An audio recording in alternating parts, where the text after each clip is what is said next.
আচ্ছা, আজকে বাংলা কবিতা সংকলনের আরেকটি কবিতা আলোচনা করতে চলেছি। কবি প্রেমেন্দ্র মিত্র রচিত কবিতা পাখিদের মন। নির্জন প্রান্তরে ঘুরে হঠাৎ কখন হয়তো পেতেও পারি পাখিদের মন। আর শুধু মাটি নয়, শস্য নয়, নয় শুধু ভার, আর এক বিদ্রোহী ধিক্কার, পৃথিবী পরাস্ত করা উজ্জ্বল উৎক্ষেপ। আজও এরা মাঠে ঘাটে মাটি খুঁটে খায়, মেনে নেয় সব কিছু দায়। তবু এক সুনীল শপথ তাদের বুকের রক্ত তপ্ত করে রাখে। জীবনের বাঁকে বাঁকে যত গ্লানি, যত কোলাহল, ব্যাধের গুলির মতো বুকে বিধে রয়। সে উত্তাপে গলে গিয়ে হয়ে যায় ক্ষয়। শুধু দুটি তীব্র তীক্ষ্ণ দুঃসাহসী ডানা, আকাশের মানে না সীমানা। কোনোদিন এই হৃদয় হয় যদি একান্ত নির্জন, হয়তো পেতেও পারি পাখিদের মন। আর এক সূর্য সচেতন। নির্জন প্রান্তরে যেখানে কোনো জনমানবহীন অর্থাৎ মানুষ নেই, যেখানে সেই জনমানব শূন্য জায়গায় নির্জন প্রান্তরে ঘুরে হঠাৎ কখন হয়তো পেতেও পারি। আমি হয়তো যেখানে মানুষ নেই সেখানে ঘুরে হয়তো পাখিদের মন পেতে পারি। আর শুধু মাটি নয়, শস্য নয়, নয় শুধু ভার, আমি মাটিও পেতে পারি না, শস্যও নয়, ভারও নয়, কোনো ভার নয়। আর এক বিদ্রোহী ধিক্কার। হ্যাঁ, আমি আর শুধু মাটি নয়, শস্য নয়, নয় শুধু ভার, আমি শুধু যে মাটি পাবো, শুধু যে শস্য পাবো, শুধু যে একটা ভার, অর্থে এখানে কিন্তু ওজনের কথা বলা হচ্ছে, সেই ভার, এক বিদ্রোহী ধিক্কার, আমি বিদ্রোহ করছি, সেই বিদ্রোহী ধিক্কার। পৃথিবী পরাস্ত করা উজ্জ্বল উৎক্ষেপ, আমরা পৃথিবীকে পরাস্ত করেছি, অর্থাৎ পরাস্ত করা উজ্জ্বল উৎক্ষেপ। আজও এরা মাঠে ঘাটে মাটি খুঁটে খায়। কারা মাঠে ঘাটে মাটি খুঁটে খায়? এই পাখিরা আজও কিন্তু মাটি খুঁটে খাচ্ছে। অর্থাৎ আমি কিন্তু সেই পাখিদের মনটা পেতে পারি, আমি কিন্তু সেই শস্য খুঁটে পাখিরা শস্য খায় খুঁটে, মাটি খায়, কখনো মাটি খাচ্ছে, কখনো এইখানে বিদ্রোহীদের কথা বলা হচ্ছে। বিদ্রোহীরা সবসময় কিন্তু উড়বে, পাখিদের মতোই তাদের মন, বিদ্রোহীদের মন সবসময় পাখিদের মতো। তারা সবসময় যখন খুশি, যেদিকে খুশি, যা খুশি করতে পারে, বিদ্রোহ করতে পারে। বিদ্রোহ যদি এমন বিদ্রোহ হয়, বিদ্রোহ কিন্তু একটাই বিদ্রোহ হয়, বিদ্রোহ কখনোই কিন্তু দু তরফের বিদ্রোহ হয় না, এক ধরনেরই বিদ্রোহ হয়। এবং সেই বিদ্রোহ এমনই বিদ্রোহ হবে, সব বিদ্রোহী কিন্তু পাখিদের মনের মতোই বিদ্রোহীদের মন। তো সেই বিদ্রোহী তারা ধিক্কার জানাচ্ছে পৃথিবী পরাস্ত করা উজ্জ্বল উৎক্ষেপ।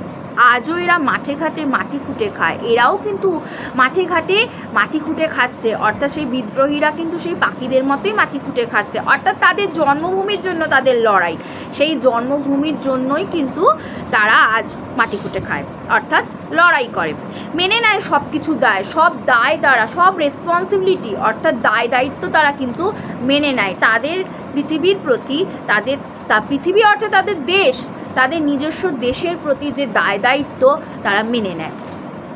তবু এক সুনীল শপথ, একটা সুনীল শপথ, অর্থাৎ সুনীল আকাশ, অর্থাৎ নির্মল আকাশ। সুনীল অর্থে নির্মল, যেখানে কোনো রকম প্যাচ নেই, যেখানে নির্মল অর্থে একদম, যেটা একদম স্বচ্ছ, সেই স্বচ্ছতার সুনীল, সেই সুনীল শপথ, সেখানেই শপথটা নেওয়া যায়।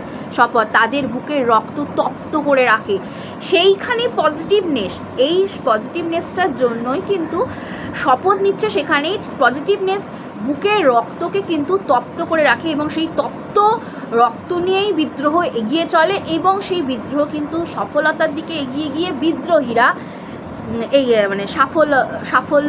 সফলতা লাভ করে বা সাফল্য হয়।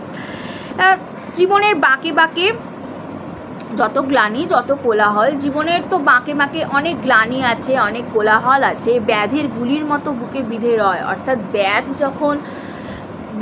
তো কী করে, পাখি শিকার করে তীর মেরে, তো গুলি মেরেও বিদ্ধ করে। সেই ব্যাধের জীবনের বাঁকে বাঁকে যত গ্লানি আছে, যত কোলাহল আছে, সেগুলো ব্যাধের গুলির মতো বুকে বিধে রয়। আমাদের জীবনে ব্যাধ যেভাবে পাখিকে বিদ্ধ করে মারে, সেই যে কষ্টটা, সেই যে যন্ত্রণাটা যে পাখি সহ্য করে, সেই রকম আমাদের জীবনের নানা ধরনের বাঁকে বাঁকে নানা ধরনের যে দুঃখ আছে, কষ্ট আছে, গ্লানি আছে, কোলাহল আছে, এইগুলো কিন্তু আমাদের বুকে বিঁধে থাকছে।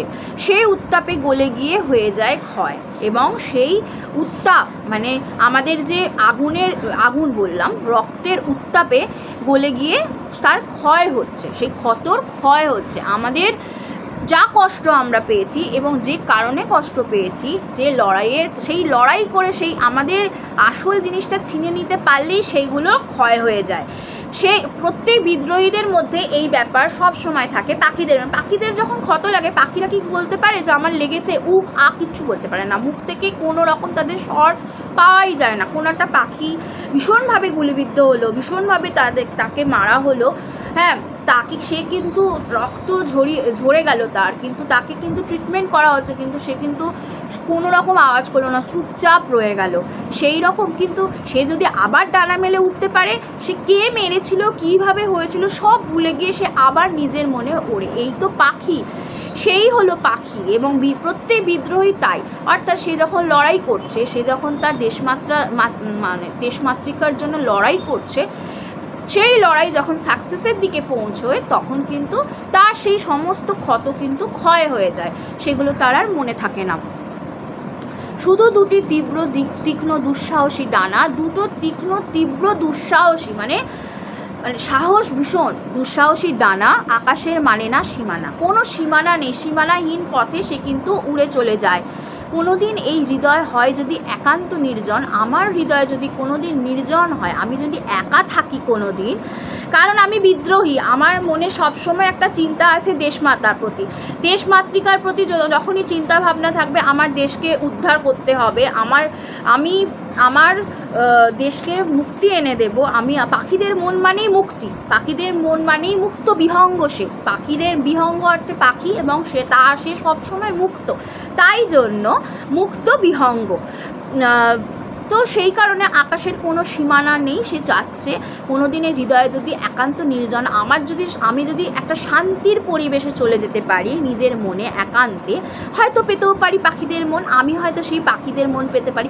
এখন কিন্তু সে সকল পাখি একসাথে উঠছে, সে কিন্তু শান্তিতে নেই। সে যখন একটা চরম পর্যায়ে পৌঁছে গেল, সে যখন সাকসেসে চলে গেল, তখন সব পাখি আলাদা হয়ে গেল। ইন্ডিভিজুয়াল পাখি যে কোনো পাখি, সে যখন নির্জনে, সে যখন একান্তে এলো, তখন সে কিন্তু সেই পাখিদের মতো, সে কিন্তু একা পাখিদের মন নিয়ে সেই মাটি খুঁটে খেতে পারে, সে তার নিজের মতো সে থাকতে পারে। সেই বিদ্রোহটা, কারণ সে পরাধীন ছিল এতদিন, এখন তো সে স্বাধীন, সে নিজের মতো থাকতে পারে। আর এক সূর্য সচেতন, অর্থাৎ আরেকটা সূর্য, অর্থাৎ আরেকটা প্রতিভা কিন্তু সচেতন হলো, আরেকটা প্রতিভা কিন্তু উঠলো। তখনই হলো বিদ্রোহীদের দ্বারা সেটা কিন্তু সম্ভব হলো, যখন কোনো এক প্রতিভা উঠতে দেওয়া হয় না। প্রতিবাদের সাধারণত সহজে উঠতে দেওয়া হয় না, প্রতিবাদের অনেক লড়াই করতে হয়। তো বিদ্রোহীরা একমাত্র থাকে সেই প্রতিবাদের জন্য লড়াইয়ের। বিদ্রোহী ধিক্কার, এই কথাটা ওই জন্যই বলা হয়েছে।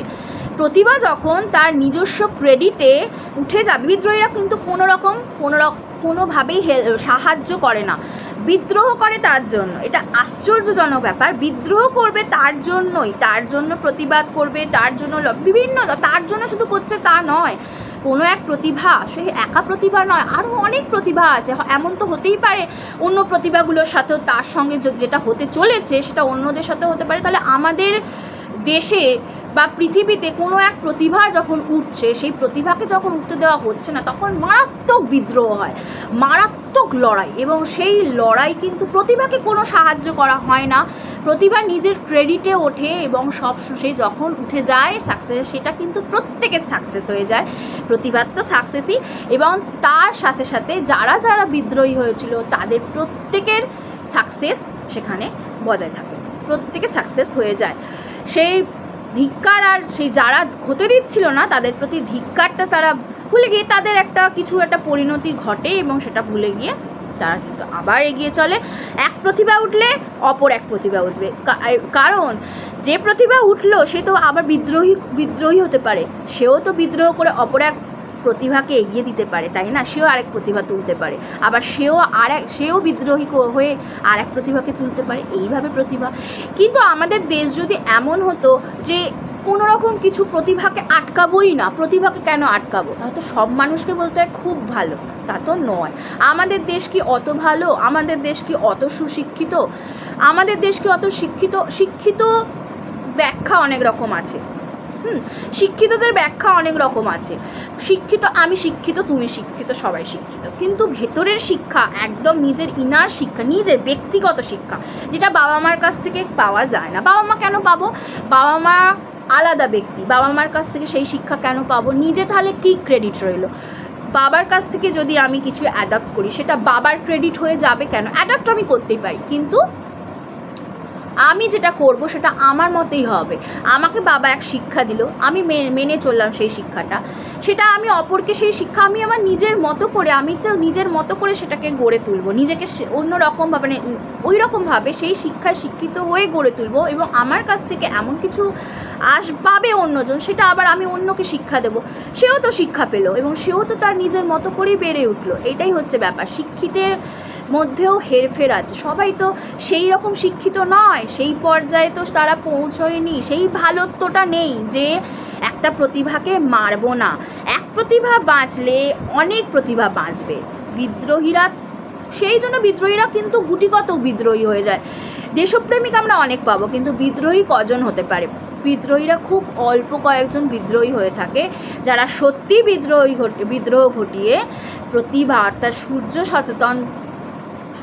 সূর্য সচেতনার্থে প্রতিভার বিকাশ ঘটানো, প্রতিভাকে উদিত হতে দেয়, অর্থাৎ সূর্য আরেক নতুন সূর্যের উদয় হতে দেয় বা উদিত হতে দেয়। এই হলো ব্যাপার, কিছু না। প্রেমেন্দ্র মিত্রের পাখিদের মন, এই হলো পাখিদের মন সেই সমস্ত বিদ্রোহীদের প্রতি ডেডিকেট করা, এবং পাখিদের মন কবিতা। আশা করছি ভালো লাগছে আলোচনা। পরের ভিডিওর জন্য অপেক্ষায় থাকো, এবং কেমন লাগছে কমেন্টে জানাও, লাইক করে বন্ধুদের সাথে শেয়ার করে দাও। আজকে এই পর্যন্তই, থ্যাংক ইউ।